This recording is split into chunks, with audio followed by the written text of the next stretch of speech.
Hello, this is our Rats with Team 4545 League analyzing a game between 173 and Try Anything. This is in the final round, the playoffs, in team event number 52. White's team is down a point and needs to win with White to equalize the match and let the other two boards decide. Meanwhile, Black will be quite happy to get a draw here and keep the team ahead. So let's see what happens.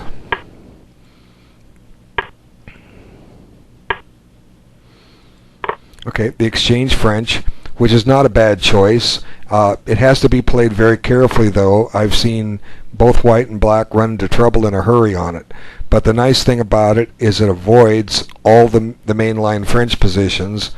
If you don't want to have to stop and prepare for all those, just go ahead and give Black an equal game and play this. I've known some players that will play c4 here and go into a position where White accepts an isolated queen pawn, and the correct strategy for Black is to get a blockade on d5 with knights, a knight on d5 and f6, and push the pawn up to c6, and eventually grind out down to an ending, win that pawn, and win the game. But that's easier said than done. But if you're well versed with this position from both sides of the board, it's certainly an opening worth exploring. But White doesn't play that. Okay. Now there's a threat on d5 requiring Black to accept double pawns, but he has a move to get out of that. Bishop b7. Other choices would have been bishop b4 pinning or c6.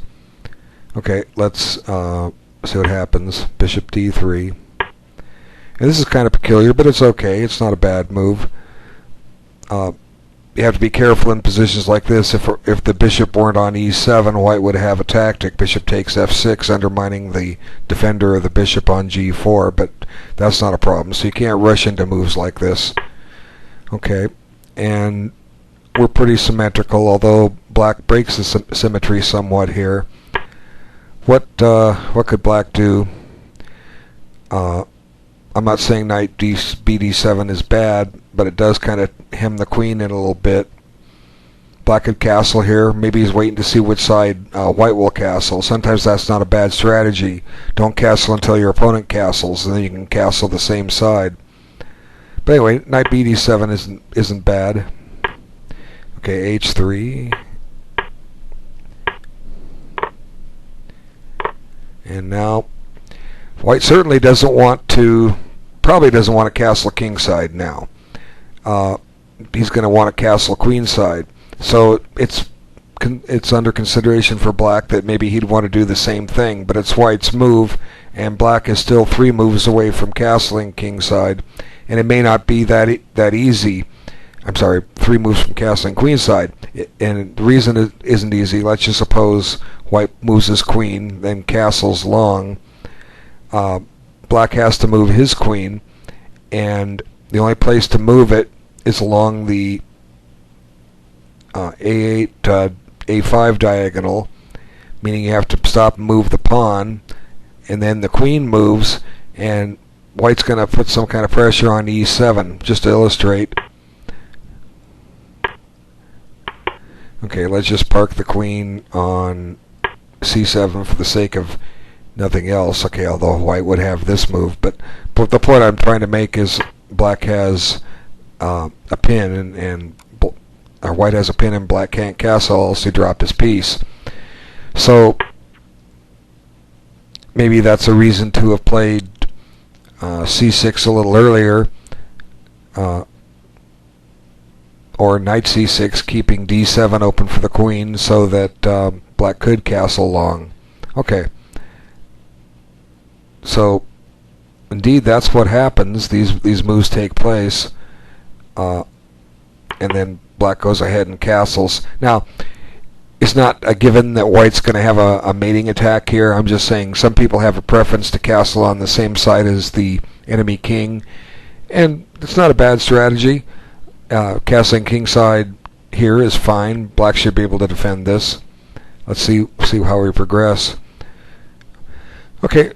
sometimes I'm just kind of against just trading pieces for the sake of trading pieces, because you want to keep them. The more pieces you have on the board, the more you can attack with. So unless you're really seeing a distinct advantage you're going to derive from this, better probably to keep the knight on the board. There's a lot of alternative plans. You can slow play at rook dg1 with the idea of holding on to g4 so you can start shoving pawns. Just an idea. But anyway, knight e5 offers an exchange, and black doesn't take it, but instead offers another set of exchanges here. Oh, there was one thing I wanted to show I missed when it was castling. Black had a trick here. Let me see, where was it? No, not yet. Here. Okay, black had a trick here. It might not have been bad. It needs more exploration. Well, obviously, white can't take. White can play knight takes d5, and it can get tricky. I was playing with this a little bit. The point of the whole thing is that white has split pawns on the king side now. That's the whole point. White has a queen side pawn majority for what it's worth, but it could be some pitfalls in here for white. I mean for black. Now, for instance, if you trade queens, black has to be careful because there's a threat down here, and there might be a threat here. And white still can't take the knight, but you got to step carefully here. So, and if he doesn't trade queens, like say for instance, preserves the. Let's see, I was looking at this. Preserves the knight. There can come a check, and let's get a nuisance in a hurry. And all of a sudden, there's this other check, and then here comes another check, and black's kind of running out of squares for the king, and whoops, here comes another check, and then f7 is going to get munched, and black loses his queen. So anyway, I just wanted to point that out. It would require more analysis, but the first thing that crossed my mind when I was watching this game live was, can black get away with knight takes g4? So there's a look. Okay, let's go forward. And then black castles, and here we back to where we have this series of exchanges. Black shouldn't fear exchanges here because the exchanges will help him keep the game level, and less likely that white will be able to generate an attack against his king. Okay, so here comes one piece, and there goes another. So black should have a smile a mile wide here. And there goes another piece. Gee, thanks. So probably the game is going to end up a draw, but of course there's a whole bunch of moves to be played. Okay, attacks, defends e4, and I really don't think black should have anything to fear here, but he starts to go wrong. I think right here, yeah, king f7, and he spent 7 or 8 minutes on it. Just a simple logical move is centralize your queen, put it on d5. That's a great square for it. It's just the first impression. Now, how's white going to play this? He can move his king over, away from the endgame. He can play b3, I suppose, but then, hey, maybe we got some attacking chances over here of our own. Like I say, just an idea, something for the players to consider. b5, of course, was played to stop c4. And, you know, if you got to be careful and walk carefully here. If you play a3, maybe queen a2. And there's a little nuisance value in here that white's got to deal with. So let's just back it up. Queen d5. You don't really have to fear queen c7 either because you have rook f7. So queen d5 was just begging to be played, but it wasn't. And still, king f7, you can't fault it for too much, but black just had better. It's just giving white some choices. Oops. A little lag there made things freeze. Okay. Now black has a protected pass pawn, and white's queenside majority is not really activated yet, so black should be okay here. Okay. So I guess maybe this is the point of king g8 to counter on the h-file and bring the rook up to h4 if you can get away with it, or h5 and attack on g5. I don't know. Just kind of an odd setup because the black king is exposed. And if I'm white, what I'm thinking about right now is playing d5. It's got a lot of potential to it. If black takes, white plays rook takes d5, and the rook's into play and the queen's under attack. I'm not saying it leads anywhere, but it's the first thing that I would start analyzing because it opens up some lines and activates the pieces.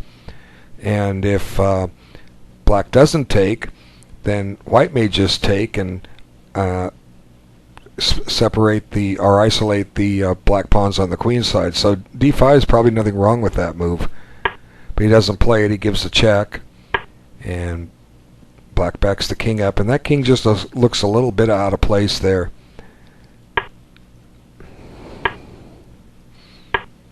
There's another check. Now he decides to trade queens, and the game should probably be a draw. But it's not going to end up that way. Now, once again, I think d5 just begs to be played.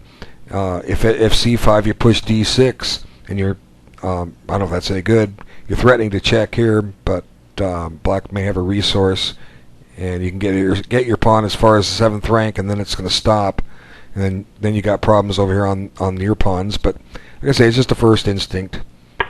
Okay, and once again, both sides are happy to trade pieces, and black should be fine here. I don't know why he just doesn't trade the rooks instead of what he played. But like, for instance, rook takes rook, and rook takes.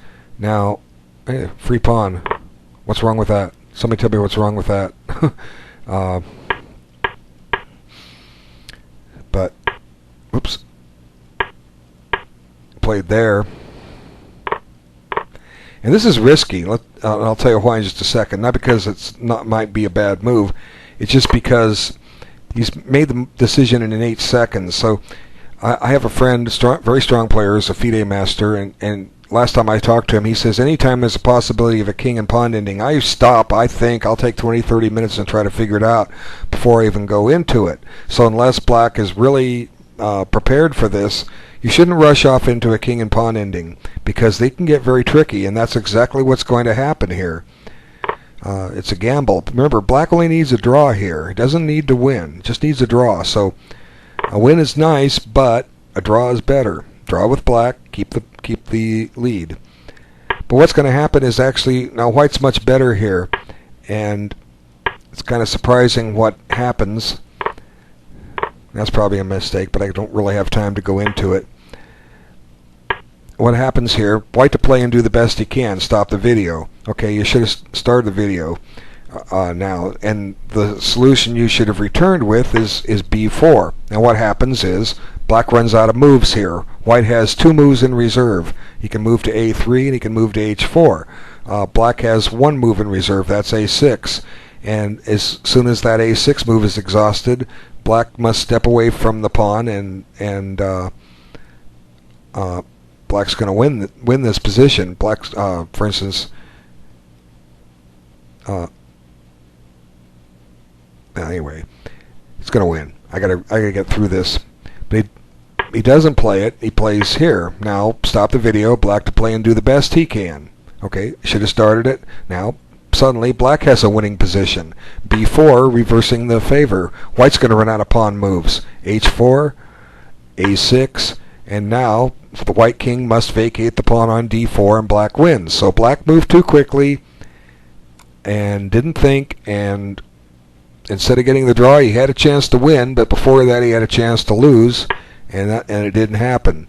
So black just played timidly with a6 and rushed the move, and pretty soon black runs out of moves, must give up the pawn, and the pawn will queen, and there's nothing he can do about it.